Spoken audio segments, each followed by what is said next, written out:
After such a stink John Fetterman and his campaign made about his election opponent, Dr. Oz, owning multiple properties, John Fetterman just got caught in a shady deal to buy land from his own nonprofit at a fraction of market cost. And wait until you hear how many properties Fetterman himself owns. Such hypocrisy. I've got the details, and you're going to want to hear them.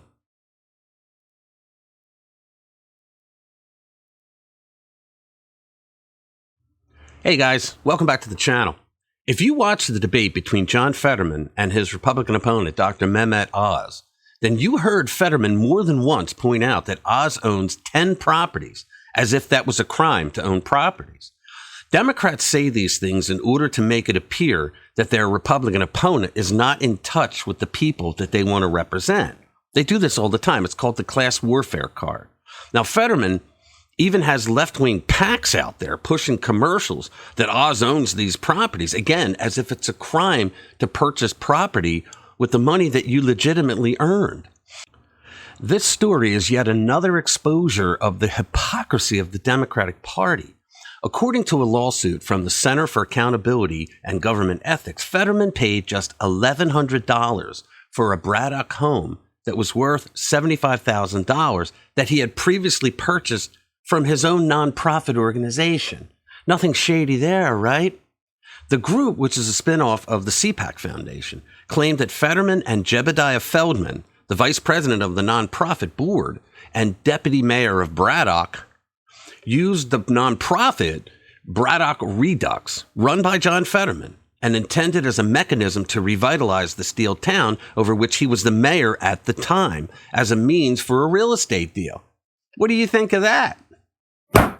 Now, this is shady, okay?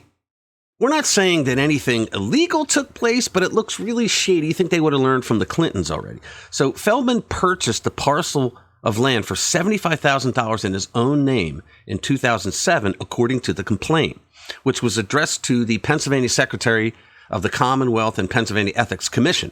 Now, if that commission is run by Democrats, then we're never going to hear a thing about this again. He sold the property then to Braddock Redux, the foundation that is run by John Fetterman, for $1 4 years later. The tract was bought by the Senate candidate for just 8% of the market value 3 years later.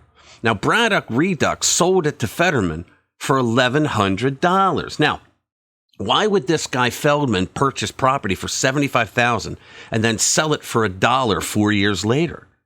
Was this some part of one of those backroom deals that Democrats are known for? Was it a quid pro quo of some sort? You sell me this property on the cheap and I'll use the influence of my office to get you whatever you want. Was that it? Will anybody look into it? The complaint reads, quote, "The transaction history, the minimal value of the sale price of the property to Mr. Fetterman, and the magnitude of the discount of the property in question when compared to other properties on the same block give rise to the appearance of improper conduct. The president of a nonprofit organization directing the organization to sell an asset to the president at a below market rate would appear to be a clear violation of fiduciary obligations." Now, I say at least Dr. Oz purchased his properties legitimately with money that he earned.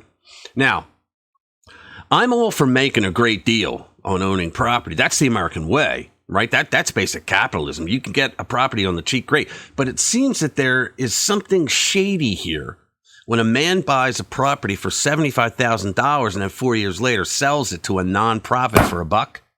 I mean, who would do that?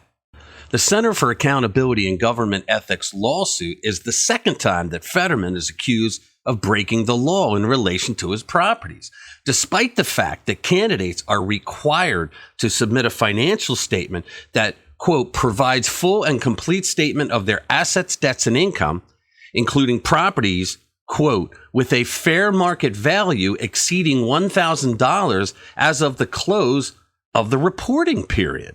Now, Fetterman, it looks like he failed to disclose any of the, get this, 8 properties that he owns on disclosure documents filed for his Senate race. That's because he wanted to use the fact that Oz owns 10 properties as a sort of class warfare attack on the Republican candidate. This race could decide who controls the U.S. Senate next year. After months of Fetterman maintaining a sizable lead over Oz in the polls, the Republican candidate has since risen in the polls in recent weeks, even surpassing Fetterman in some of those polls, making the race a total toss-up. Okay, so in the latter weeks of this election cycle, many Pennsylvanians have been awakened to all the problems of John Fetterman as a candidate, not just the fact that he suffered a stroke back in May, but of his radical woke left-wing policies that do not fit in with the mainstream of Pennsylvania voters. If the Democrats allow us in Pennsylvania to have a free and fair election in 2 days from now, then Dr. Oz will be the next U.S. Senator from Pennsylvania, because Fetterman is just an absolute disaster. Now, I'm going to put the link to this story down in the description, so please visit rpwmedia.com to read all of our stories. So that's it. Thanks a lot. Thanks for spending your time with me. We'll see you in the next one.